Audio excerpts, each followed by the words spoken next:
Good morning बच्चों। आज आज हम आपके साथ राग भीम पलासी करेंगे। पहले हम आपको बताएंगे कि राग भीम पलासी होता क्या है और उसके बारे में उसका परिचय बताएंगे पूरा। उसके बाद फिर इसी राग में हम एक बंदिश करेंगे और कुछ म्यूज़िक से जुड़ी जानकारियाँ भी आपको देंगे। आज का जो हमारा वैसे मेन टॉपिक है वो है राग भीम पलासी।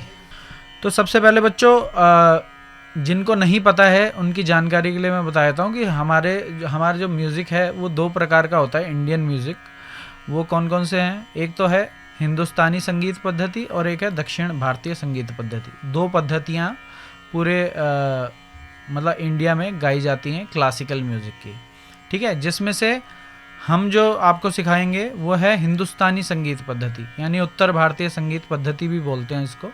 जो दूसरी पद्धति है उसको दक्षिण भारतीय संगीत पद्धति भी बोलते हैं, कर्नाटिक संगीत भी बोलते हैं उसको, ठीक है। इसको बोलते हैं हिंदुस्तानी संगीत पद्धति और उत्तर भारतीय शास्त्रीय संगीत भी बोलते हैं इसको, ठीक है।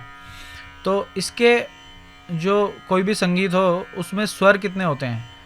इसमें स्वर होते हैं 7। कौन कौन से स्वर? जैसे कि सा रे गा मा पा धा नी सा, ये 7 स्वर होते हैं। मतलब ऊपर का जो सा है वो दोबारा से रिपीट हो गया। तो टोटल कितने में? सा रे गा मा पा धा नी, ये 7 स्वर है, ठीक है।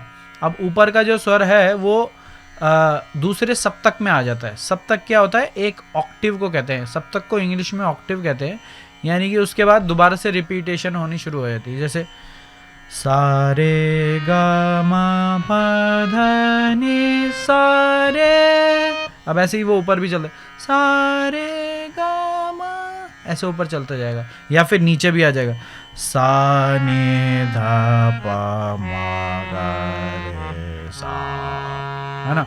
सा रे गा मा पा धा नी सा रे गा मा पा धा नी सा रे गा मा पा धा नी सा।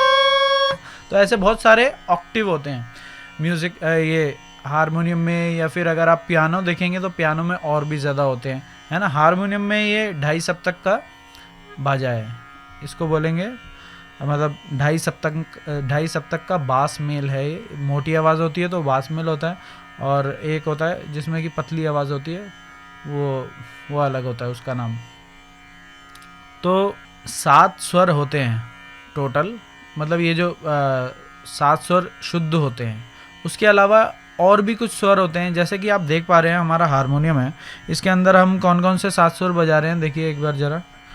एक है सा रे गा मा पा धा नी सा। अब हमने बीच बीच में से बजाए हैं ये, है ना। थोड़े थोड़े सुर इसमें से रह गए, जैसे समझ लिए सा रे, ये कोमल रे है ना। सा रे गा गा मा मा पा धा धा नी सा। तो अगर ऐसे देखा जाए तो टोटल स्वर कितने होते हैं? 12, जिनमें कि 5 विकृत स्वर होते हैं, ठीक है। तो वैसे शुद्ध सुर जो होते हैं वो 5 होते हैं, जो 7 होते हैं, जो सारे गा मा पा धा नी सा मैंने बताया। लेकिन इनमें से 5 सुर ऐसे होते हैं जो अपने स्थान से थोड़ा सा उतर जाते हैं या थोड़ा सा चढ़ जाते हैं, तो उनको बोलते हैं विकृत स्वर। अब विकृत स्वर के 2 प्रकार हैं, एक तो कोमल विकृत और एक है तीव्र विकृत, ठीक है। तीव्र विकृत वो होते हैं जो अपने स्थान से चढ़ जाते हैं, जैसे कि तीव्र म, एक ही विकृत स्वर होता है तीव्र म। म जो अपने स्थान से ऊपर चढ़ जाता है, जैसे कि सा रे गा मा, ये तो शुद्ध म है ना। अब देखो अपने स्थान से चढ़ गया तो ये आगे आएगा उसके मा मा, है ना। तो ये मा, ये शुद्ध मा है, और तीव्र मा है मा। इसी तरीके से रे रे गा, ये दोनों कोमल हैं। रे ग ध और नी, ये 4 सुर कोमल होते हैं, और एक सुर जो मध्यम होता है वो तीव्र होता है, वो तीव्र विकृत है, और ये 4 जो हैं कोमल विकृत हैं। अब एक बार मैं आपको बता देता हूँ कि कोमल विकृत कौन कौन से होते हैं। रे ग ध नी है ना, इनको गा के भी बताते हैं। देखिए जैसे सा रे, ये तो शुद्ध सुर हो गया। अब इससे उतर जाएगा जो नीचे सा रे, ये हो गया कोमल विकृत। अब सा रे गा, ये ग शुद्ध है। अब इसको हम कोमल कर देंगे तो गा गा, ये ग भी कोमल हो गया। सा रे गा मा तीव्र मा, फिर पा। सा और प जो ये 2 स्वर हैं ये अचल होते हैं, ये अपने स्थान से हिलते नहीं हैं, ये चढ़ते उतरते नहीं है। मतलब हारमोनियम में ये चढ़ते या उतरते नहीं है, तो अचल होते हैं, इनको अचल बोला जाता है। अचल का मतलब जो अपने स्थान पर डटा रहे, ठीक है। तो सा और प ये दोनों अचल स्वर होते हैं। सा रे गा मा पा, ये प हो गया। उसके बाद फिर ध कोमल, ध, ये ध कोमल हो गया। अब ध शुद्ध, ध, ये शुद्ध ध है, और ये कोमल ध, ये कोमल ध है। तो प ध, ये शुद्ध ध है, ध कोमल है, ध नी कोमल है, फिर नी शुद्ध नी कोमल नी, शुद्ध ध कोमल ध, प मा ग ग ग रे रे सा, ठीक है। तो इस तरीके से ये टोटल 12 स्वर होते हैं। शुद्ध सुर होते हैं 7, और टोटल विकृत और शुद्ध सुर दोनों को मिलाकर सुर बनते हैं 12। और ऑक्टिव मैंने बताया, जैसे कि गाने बजाने के अंदर जो यूज़ होते हैं ऑक्टिव, यानी कि सप्तक, जिसको हम सप्तक कहते हैं, तो वो 3 होते हैं। एक होता है मध्य सप्तक, जिसमें हमारी आवाज़ नॉर्मली जाती है, जैसे सा रे गा मा पा धा नी सा, इसके अंदर हमारी आवाज़ आराम से चली जाती है। सा रे गा मा पा धा नी सा, इसको बोलेंगे मध्य सप्तक, ठीक है। यहाँ से लेकर, है ना। और जिसके अंदर हमारी आवाज़ थोड़ा लो रहती है, नीचे की साइड जाती है, इससे नीचे, उसको बोलेंगे मंद्र सप्तक। सा नि धा पा मा ग रे सा, सा रे गा मा पा धा नी सा, है ना। सा पे आगे ऐसे, और जिसमें हमारी आवाज़ जो है ऊपर जाती है तार सप्तक में, ऊपर की साइड, तो उसको बोलेंगे तार सप्तक, ठीक है। उसमें जैसे मध्य सप्तक से ऊपर होता है वो, ठीक है। तो ये सा रे गा मा पा धा नी सा, ये तार सप्तक का सा रे गा मा पा मा गा रे सा रे दा पा मा गा रे सा, ठीक है। अब हम राग करेंगे। राग क्या होता है? किसी भी राग को गाने के लिए उसमें कम से कम 5 सुर होने चाहिए, और ज़्यादा से ज़्यादा 7 सुर होते हैं उसके अंदर। तो जो 5 सुर वाले राग होते हैं उनको बोलते हैं औढ़व जाति का राग। जो स्वर होते हैं जिनके अंदर 6 स्वर होते हैं उनको बोलते हैं षाढ़व जाति का राग, और जिन स्वरों में 7 स्वर होते हैं उनको बोलते हैं संपूर्ण जाति का राग, ठीक है। तो आज जो हम राग कर रहे हैं उसका नाम है भीम पलासी। और भीम पलासी की खासियत यह है कि इसके अंदर एक तो गंधार कोमल होता है और निषाद भी कोमल होता है। तो गंधार और निषाद कोमल होने से ये काफ़ी थाट के अंतर्गत आता है, ठीक है। अब थाट क्या होते हैं? तो थाट होता है कि जैसे बहुत सारे राग हैं हमारे हिंदुस्तानी संगीत पद्धति में, 300 के आसपास राग है, 300 के आसपास, ठीक है। तो इतने सारे रागों को अब हम याद कैसे रखेंगे कि तो उसके लिए डिवीज़न किया गया इनका, मतलब इनका विभाजन किया गया, ठीक है, कि अलग अलग कैटेगरी में डाला गया इन सभी रागों को। तो विष्णु नारायण भातखंडे जी थे, उन्होंने 10 थाटों का निर्माण किया, जिसमें कि सभी रागों को विभाजित किया जाता है अलग अलग, जैसे कि तोड़ी थाट, भैरवी थाट, भैरव थाट, मारवा थाट, पूर्वी थाट, और ऐसे करके टोटल जो है उन्होंने 10 थाटों का निर्माण किया, काफ़ी थाट है ना, तो और बिलावल थाट, ऐसे करके तो 10 थाटों का उन्होंने निर्माण किया। तो उसके अंदर क्या किया कि सभी रागों को विभाजित कर दिया उसके अंदर, कि मतलब अगर शुद्ध स्वरों वाले राग हैं तो वो बिलावल थाट के अंदर आ जाएंगे, कोई खमाज थाट के अंदर आ जाएंगे, कोई काफ़ी थाट के अंदर आ जाएंगे। जैसे 2 सुर अगर कोमल हैं ज़्यादातर रागों में, जैसे ग और नी अगर कोमल है तो वो आ जाएगा काफ़ी थाट के अंदर। तो थाटों को बेसिकली इसलिए बनाया गया कि रागों को विभाजित किया जा सके, उनको मतलब अलग अलग कैटेगरी में डाल के समझने में ज़्यादा आसानी होगी, ठीक है, उससे। तो इसीलिए ये जो राग भीम पलासी है ये आता है काफ़ी थाट के अंदर। और इसके स्वर मैं आपको बताता हूँ कि कैसे। इसके अंदर सबसे पहले तो कोमल निषाद लगाया जाता है, ने, ठीक है, ये कोमल नी है। सा अगर हम पहले काले से बजा रहे हैं, जैसे ये जो हम पहले काले से बजा रहे हैं, पहला काला बोलेंगे इसको, इसको दूसरा काला बोलेंगे, इसको तीसरा काला, चौथा काला, पांचवा काला, इसको पहला सफ़ेद, दूसरा सफ़ेद, तीसरा सफ़ेद। ये होता है स्केल, जिस भी स्केल में हम गाते हैं। जैसे बच्चों का स्केल जो होता है वो ज़्यादातर पांचवा काला, चौथा काला या पहला सफ़ेद, पहला काला तक होता है, ठीक है। तो और जो बड़े होते हैं, मेल होते हैं, तो उनका ज़्यादातर पहला काला, दूसरा काला, है ना, मेल का होता है। बाकी जो गर्ल्स होती हैं उनका स्केल चेंज नहीं होता है, उनका स्केल जो है, उनकी जो आवाज़ है वो पतली रहती है बचपन से, जब तक वो बड़े रहते हैं तो तब तक थोड़ी पतली ही रहती है उनकी आवाज़। बड़े होते हैं तो पतली होती है ना, जैसे आपकी मम्मी की आवाज़ आप लोगों ने सुनी होगी तो वो पतली होगी, पापा की थोड़ी भारी होगी, है ना। तो वो इसलिए होता है क्योंकि लड़कों का स्केल एक एज के बाद थोड़ा डाउन चला जाता है, नीचे हो जाता है। तो हम पहले आपको बताएंगे राग भीम पलासी का आरोह अवरोह। तो राग भीम पलासी का आरोह अवरोह इस प्रकार है, ने सा गा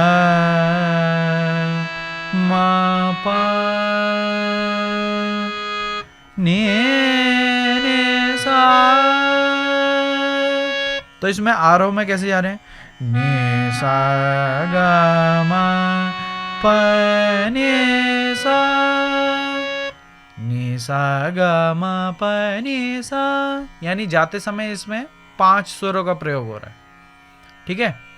तो इसकी जाति बोलेंगे, पहले जाते हुए आरोह में इसकी 5 सुर लग रहे हैं, और अवरोह में देखते हैं कितने, सा नी दा पा मा पा गा मा गा रे ने सा। तो आते समय इसमें सा नी धा पा मा गा रे सा ये जो है लगाए जाते हैं। तो इसकी जाति हो गई हमारी औढ़व संपूर्ण, यानी कि जाते समय इसमें 5 सुर लग रहे हैं और आते समय 7 सुर लग रहे हैं। इसका जो वादी सुर होता है, वादी सुर क्या होता है, जो कि किसी राग में सबसे ज़्यादा प्रयोग में लिया जाता है, उसको बोलते हैं वादी सुर, ठीक है।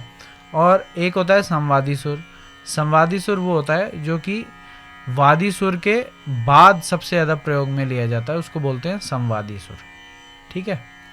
तो इसका थाट हो गया काफ़ी, वादी सुर हो गया इसका मध्यम, और संवादी सुर हो गया इसका षडज। षडज यानी सा। सभी स्वरों के नाम होते हैं, जैसे सा का नाम होता है षडज, रे का ऋषभ, ग का गंधार, म का मध्यम, प का पंचम, ध का धैवत और नी का निषाद। तो म वादी है और सा संवादी है, और जाति है इसकी औढ़व संपूर्ण, ठीक है। औढ़व संपूर्ण जैसा मैंने आपको बताया, जाते समय इसके आरोह में 5 सुर लगाए जाते हैं, तो औढ़व, और संपूर्ण यानी आते समय 7 स्वर लगाए जाते हैं, तो 7 संपूर्ण हो गया। और इसका गायन समय, अब हिंदुस्तानी संगीत पद्धति में गायन का भी समय होता है, मतलब हर राग को गाने का भी एक समय होता है, प्रैक्टिस का समय नहीं होता, बट अगर आप उस राग को कहीं पे परफॉर्म कर रहे हैं तो उसका एक समय होता है। जैसा कि ये राग भीम पलासी है, इसको गाने का जो समय होता है वो है दोपहर से लेकर दोपहर के 3 बजे से 5 बजे तक का समय होता है इसका, तो अपराह्न काल भी बोल सकते हैं इसको, ठीक है। बाकी वर्जित सुर, इसमें आरोह में ऋषभ और धैवत वर्जित है, ठीक है। तो यहाँ तक मैंने आप सबको बता दिया है। अब बाकी आगे हम इसका आरोह अवरोह सबको कराएंगे और फिर सबसे सुनेंगे भी और फिर बंदिश कराएंगे, ठीक है। पहले हम आपको लिखवा देते हैं बंदिश क्या है। बंदिश है बजाई बीन, इसका जो स्थाई है बंदिश का वो ये है, बजाई बीन मधुर सुरकीन, ये स्थाई है। बजाई बीन मधुर सुरकीन, सुनत मोहे सुध बुध नेक रहीन। बजाई बीन मधुर सुरकीन, सुनत मोहे सुध बुध नेक रहीन, ठीक है। ये तो हो गया स्थाई। और फिर अंतरा है मोहन ऐसी तान सुनाई, अंतरा लिखिए, मोहन ऐसी तान सुनाई मोरा लियो मन छीन। बजाई बीन मधुर सुरकीन, स्थाई, सुनत मोहे सुध बुध नेक रहीन, ये स्थाई हो गया अंतरा। मोहन ऐसी तान सुनाई मोरा लियो मन छीन। चलिए, तो बच्चों अब भीम पलासी जो है इस राग को हम गाते हैं। पहले इसका आरोह अवरोह गाएंगे, आरोह अवरोह और पकड़ ये गाएंगे हम, उसके बाद आप लोग भी साथ में गाइएगा, ठीक है, थोड़ा थोड़ा, तभी आपको पता चलेगा। सबसे पहले सा लगाएंगे, ऐसे सा पा लगा के, सा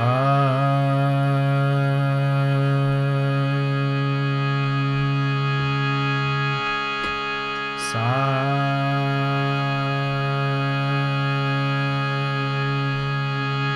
ठीक है। उसके बाद ये जो राग है इसमें आरोह की शुरुआत जो है निषाद से की जाती है, कोमल निषाद से, ठीक है। तो ने सा गा मा पा ने सा, ये इसका आरोह हो गया। ने सा गा मा पा ने सा,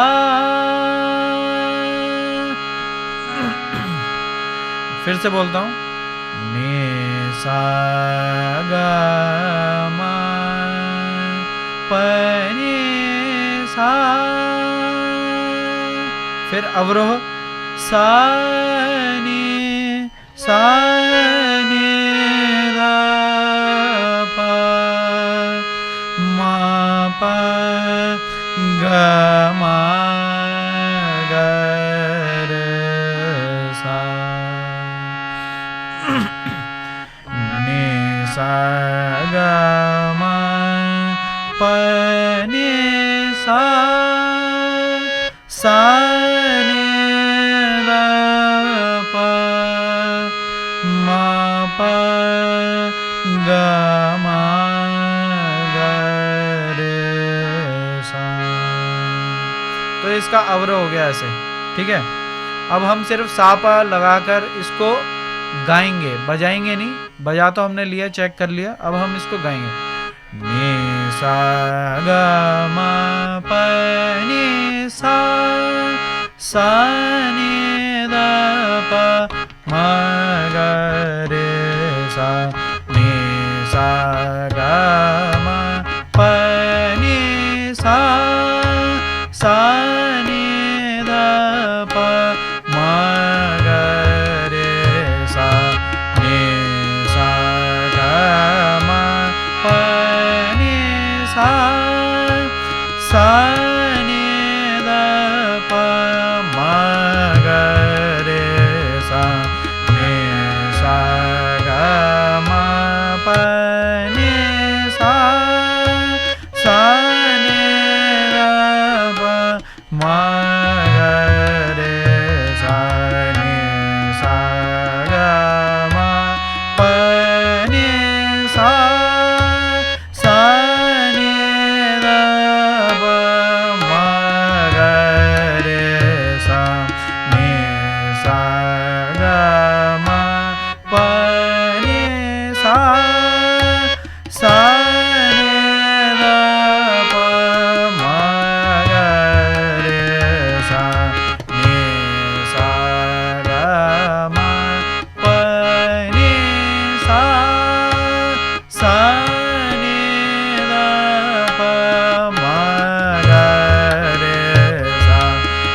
धा धा दिन दिन धा धा दिन दिन धा धा दिन दिन धा नि सा ग म प नि सा सा नि ध प म ग रे सा नि सा ग म प नि सा सा नि ध प म ग रे सा नि सा ग म प नि सा सा नि ध प म ग रे सा नि सा ग म प नि सा सा नि ध प म ग रे सा नि सा ग म प नि सा सा नि ध प म ग रे सा नि सा ग म प नि सा सा नि ध प म ग रे सा नि सा ग म प नि सा सा नि ध प म ग रे सा। ठीक है, तो बच्चों ये जो आरोह अवरोह है ये एक तरह से पटरी का काम करता है राग में। पटरी पता है ना, जिसके ऊपर ट्रेन चलती है, पटरी। तो जब तक पटरी नहीं बनेगी तब तक ट्रेन कैसे चलेगी। तो उसी तरह राग में भी ये जो है आरोह अवरोह ये बहुत ज़्यादा हमें प्रैक्टिस करना चाहिए। वो पटरी का काम करता है। जब पटरी तैयार हो जाती है तो हम उस पर कहीं पे भी ट्रेन जा सकती है, आगे भी जा सकती है, पीछे भी जा सकती है ना। तो इसी तरीके से राग का आरोह अवरोह अलग अलग लय में भी प्रैक्टिस करना चाहिए। जैसे पहले हम धीरे करेंगे, पहले हमने धीरे धीरे किया नि सा गा मा प नि सा, है ना, ऐसे करके किया। उसके बाद फिर इसको जब ये हमारे को लग रहा है कि भाई अब आ गया अच्छे से, अब गले में आ गया ये, अब ये आ गया 10 20 50 100 बार 1000 बार गाने के बाद हमें लगेगा कि आ गया गले में, तब हम इसकी लय बढ़ा देंगे थोड़ा सा। तो फिर हम ये करेंगे नि सा ग म प नि सा सा नि द प म ग रे सा। ठीक है, फिर इसको भी 1000 50 1 करोड़ बार जितनी बार भी गाना गाओ। उसके बाद फिर इसकी और लय बढ़ा देंगे हम। तो फिर ये हो जाएगी नि सा ग म प नि सा सा नि द प म ग रे सा नि सा ग म प नि सा सा नि द प म ग रे सा। ऐसे करके जितनी बढ़ा सकते हो आप लय उतनी, ऐसे कम से कम 3 लय में ऐसे प्रैक्टिस करना ज़रूरी है। कि मतलब पहले धीरे धीरे करें, उसके बाद फिर मध्य लय में, फिर उसके बाद द्रुत लय में। तो इन तीनों लयों में आप कम से कम प्रैक्टिस करिए हर राग का आरोह अवरोह। ठीक है, उसके बाद हमें राग को गाने में भी आसानी होगी थोड़ा सा। ठीक है, तो अब मैं थोड़ा सा इस राग का चलन बताता हूँ, चलन किस प्रकार से है। जैसे अभी तक तो आपने आरोह अवरोह सुना। आरोह अवरोह क्या होता है राग में, कि जैसा मैंने बताया कि जाते हैं, कैसे जाते हैं ऊपर और नीचे कैसे आते हैं, इसको बोलते हैं आरोह अवरोह। अब चलन क्या होता है, चलन होता है इस राग का कि मतलब किस प्रकार से ये चलता है, ये जो ट्रेन है ये चलती किस प्रकार से है भीम पलासी नाम की जो ट्रेन है वो चलती कैसे है। ठीक है, इसकी लय क्या होती है गाने की, और किस प्रकार से इसमें स्वरों को लिया जाता है। तो सबसे पहले ने ने ने प ने सा, इसमें जो है हम सा पा लगा के आपको बताते हैं। ने सा प ने सा ग रे सा ने सा ग रे सा ने सा मा ग मा ग पा मा पा ग ग मा मा ग रे सा ने सा ग मा प न प ग मा प न प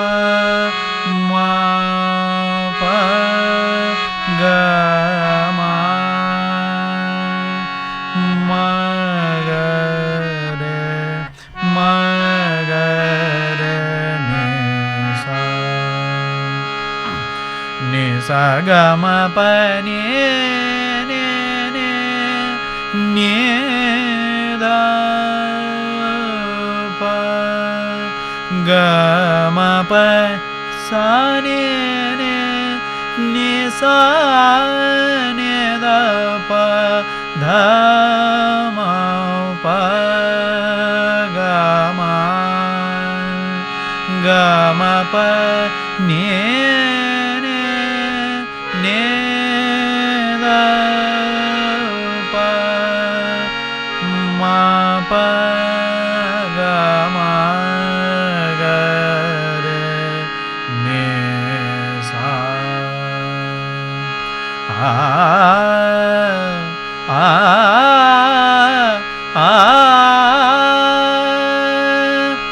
नि सा ग म प ग म प नि नि प नि नि सा प नि सा ग रे नि प नि सा रे नि ध प ध म प ग म प नि नि ध प म प ग म ग रे नि सा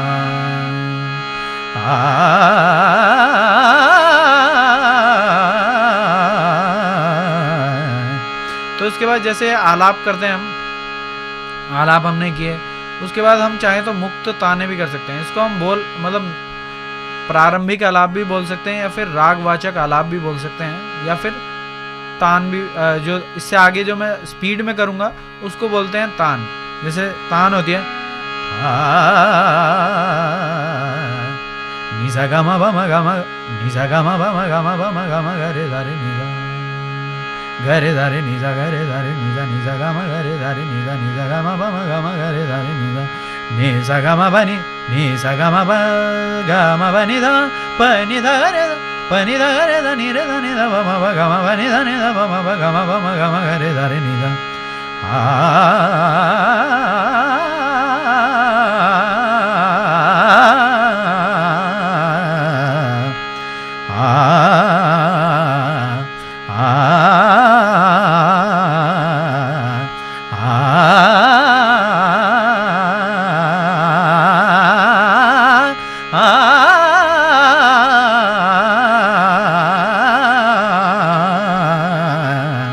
तो इन्हीं स्वरों को जब हम तीव्र गति से गाते हैं तो उसको बोल देते हैं तान।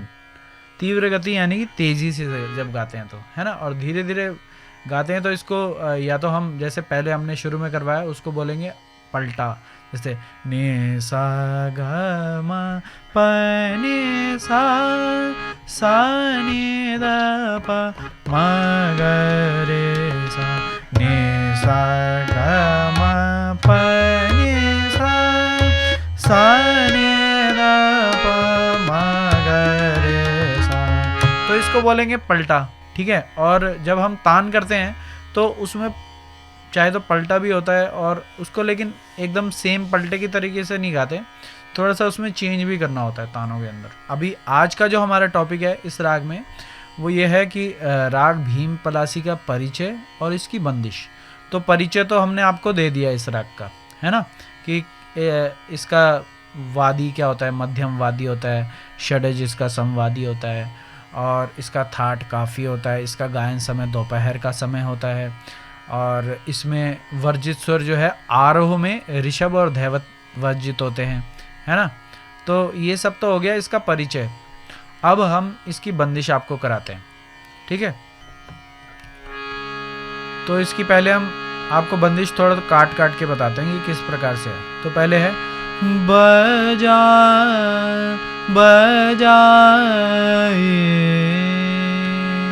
पनी द प ग म, बोलिए बजाए बीन पनी द प ग म प प, ऐसे बोलिए बजाए बीन मधुर सुर। अब ये कैसे आएगा,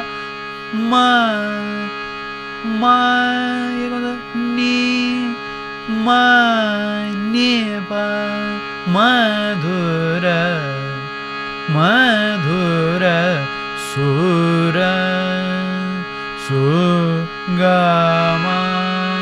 सुर कीर्ण। ठीक है, तो पनी द प ग म प प बजाए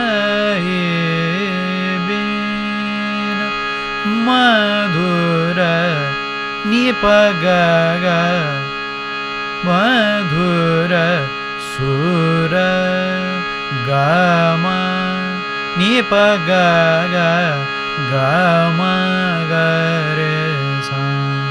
ठीक है,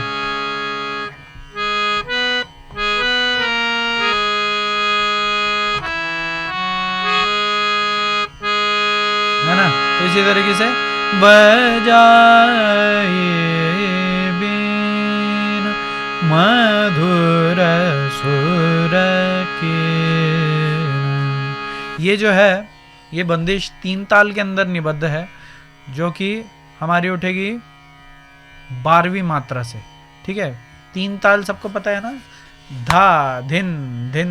अब इसमें धा धिन धिन धा धा धिन धिन धा धा तिन तिन ता ता धिन धिन धा धा। ये तो हो गई ठाल है 3 ताल की। अब जब इसको दुगुन में बोलेंगे तो धा धिन धिन धा धा धिन धिन धा धा तिन तिन ता ता धिन धिन धा धा धिन धिन धा धा धिन धिन धा धा तिन तिन ता ता धिन धिन धा धा धिन धिन धा धा। ये ठाल है और उसकी दुगुन में मतलब वो डबल चलेगी। तो आप अभी हम जो ये बंदिश गा रहे हैं, ये द्रुत लय की बंदिश है। द्रुत लय यानी कि जो डबल लय में चलती है ना।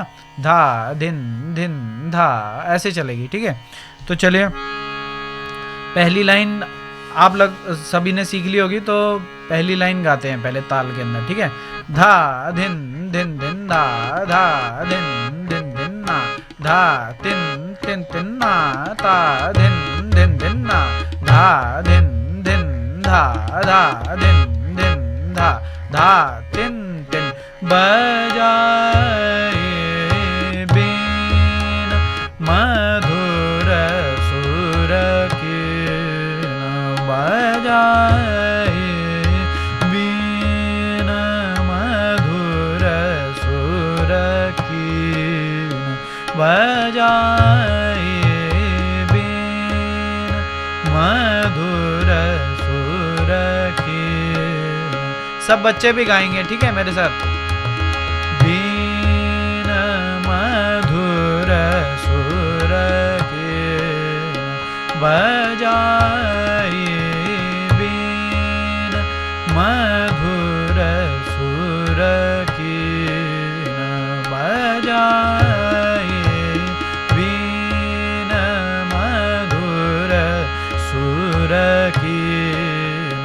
सुनत मोहे सुध बुध ने करहीन बजाए बीन मधुर सुर कीर्ण बजाए बीन मधुर सुर कीर्ण। सुनत मोहे सुध बुध ने करहीन बजाए बीन मधुर सुर कीर्ण। सब गाइए, गाइए साथ में। धा धिन धिन धा धा धिन धिन धा धा तिन तिन बजाए बीन मधुर सुर कीर्ण बजाए बजाए बीन मधुर सुर की सुनत मोहे सुध बुध ने करही न बजाए बीन मधुर सुर की बजाए मोहन ऐसी तान सुनाई मोहन ऐसी तान सुनाई मोरालियो मन छीन बजाए बीन मधुर सुर की बजाए बीन मधुर सुर की सुनत मोहे सुध बुध ने करही न बजाए बीन बजाए बीन बजाए बीन।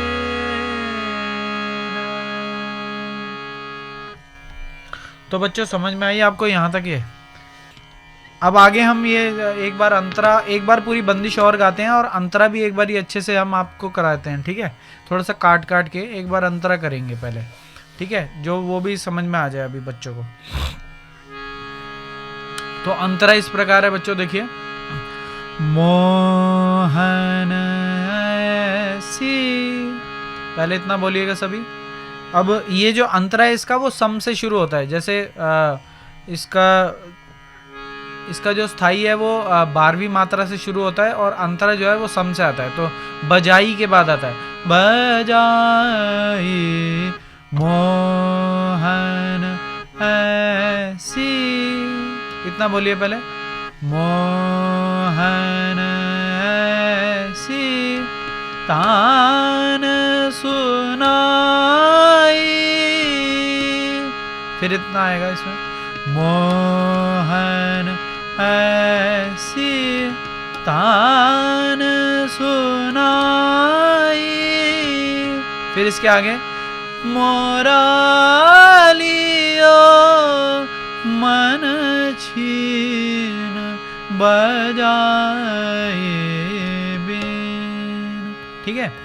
मोहन ऐसी तान सुनाई मोहन ऐसी तान सुनाई मोरालियो मन छीन बजाए बीन, ठीक है। तो ये हो गया। अब इसका हम एक बार ताल के साथ गाते हैं, उसके बाद फिर इसकी तिहाई लेके हम इसको बंदिश को समाप्त करेंगे, ठीक है। चलिए धा, इसको हम पहले जब थोड़ा सिखाते समय थोड़ी कम लय में गाते हैं, उसके बाद फिर जो है जब हमारे को आ जाती है बंदिश तो हम थोड़ा सा इसकी लय हल्की सी बढ़ा सकते हैं। कैसे? धा धिन धिन धा धा धिन धिन धा धा तिन तिन ता ता धिन धिन धिन ना।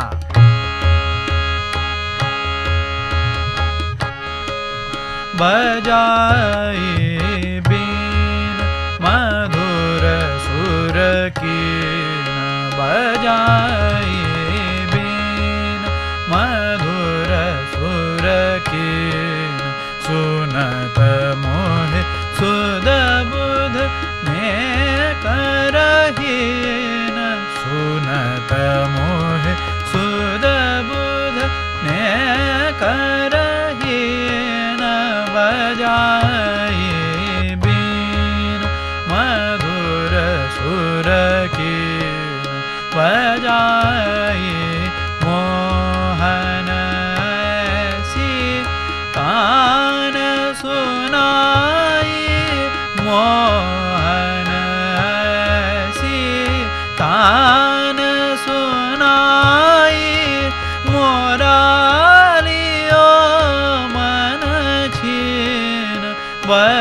बजाए मोरा लियो मन छीन बजाए बीन मधुर सुर कीन बजाए बीन मधुर सुर कीन सुनत मोहे सुध बुध ने करहीन बजाए बीन मधुर सुर कीन बजाए मोहन ऐसी तान सुनाई मोहन ऐसी तान सुनाई मोरा लियो मन छीन बजाए बीन मधुर सुर कीन बजाए बीन बजाए बीन बजाए बीन।